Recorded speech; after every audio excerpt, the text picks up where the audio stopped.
if at all, is Ukraine able to sustain its hold on Kherson amid this bombardment?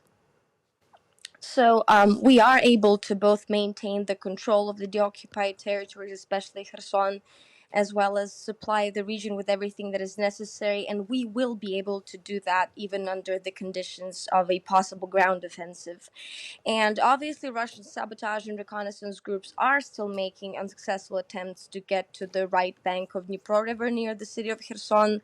But Ukrainian forces are revealing and eliminating them. But as for the evacuation you have mentioned before, this is sadly a very necessary step. It is important to preserve lives of every person so they can come back to their land after Russians leave the entirety of Kherson region. Sadly, this is a typical genocidal tactic of Russians in this war. If they can't maintain the control over the city or a region, they tear it apart, and it's vital that those who can leave do so. But as for now, I'm very optimistic about our possibilities to maintain control of on the deoccupied territories. How much do we know about the impact of this latest bombardment? We're hearing a maternity hospital hit. I mean, this is not. We're still getting more information, but I mean, these Russian attacks during the past weeks and months have been detrimental to our infrastructure, and this will definitely, change the way people live, and this will make significant changes to our daily lives, especially those who suffer, and especially create a lot of civilian casualties. However, this is the kind of tactic that Russians have decided to use. So the only thing we can really rely on is our military, who will then, defend Ukraine both using anti-aircraft and anti-cruise missile defenses, as well as push them further away from the region.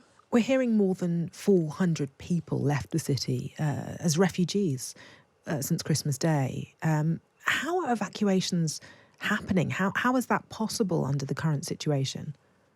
I mean, the war has been going on for 9 months, and there are certain protocols in place, and there are certain things that people do, and people know how to better do that. And authorities on the ground, especially authorities of Kherson region, are able to assist them as much as they can. But as I said before, even though it is heartbreaking, and even though it is very sad that people are forced to leave their homes on Christmas, it is essential that we preserve as many Ukrainian lives as possible. So people leave by car, people leave. Some of them I know, very not very often, but they do leave on foot. There are special evacuation transportations, created there and managed there. So yes, it is very heartbreaking, and I wish they didn't have to do it. But Ukrainian military commanders have been especially vocal about having Ukrainian civilian population leave the active war zone, just to preserve as many lives as possible. Melanie, just to put this into some context, why is this city so significant? What is the significance of Kherson?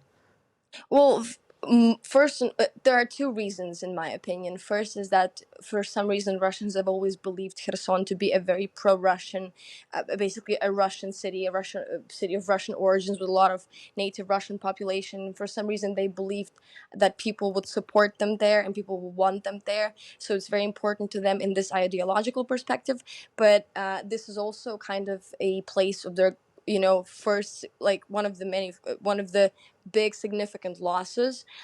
For them, Kherson was very important to maintain, and till the very last moment they have maintained in the media that it's all fine, that Kherson is under their control. So it just shows how the Ukrainian military in Ukraine can defeat them, and it's very, very hurtful to them. So that's why it's now it's just a scorched earth tactic. Now they cannot maintain it with their troops, so they will continue to destroy it with cruise missiles, with shelling, with artillery, thinking that somehow will change the situation. We've been hearing from the Kremlin, Russia, saying that any peace proposal must accept annexation of 4 Russian-occupied regions. Is that something that Ukraine would ever accept? No, under no circumstances. Both Ukrainians and our government have clearly stated that we will not agree to any concessions of this kind. Moreover, President has clearly stated that the diplomatic solution of this war can only begin when Russia retreats to the 1991 borders, and this is in fact what Ukrainian public stands by as well.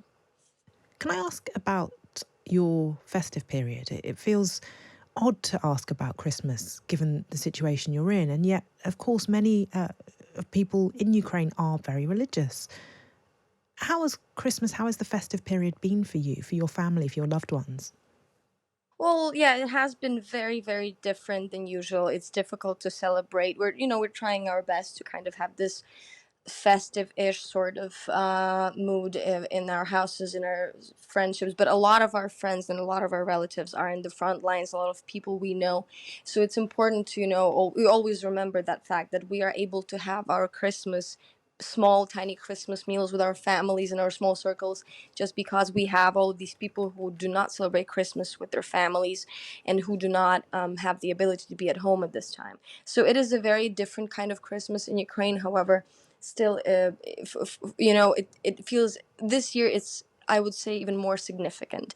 We will sacrifice some typical traditional Christmas festivities, and we will gladly sacrifice those, just still honoring those who are protecting our lives every day. It's not a problem for us, as long as Ukraine is victorious at the end.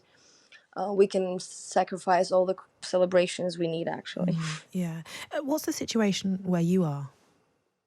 It's relatively okay now. There haven't been any cruise missile strikes for the past couple of weeks, I can say.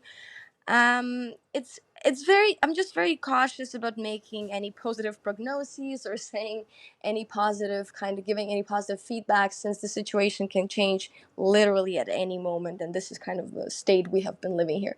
So far it has been okay, but then on the other hand, we receive a lot of wounded soldiers from the front lines daily who come here to to undergo surgeries, to undergo special kind of treatments. So it's never it's not that you don't feel the war even in the most western part of Ukraine.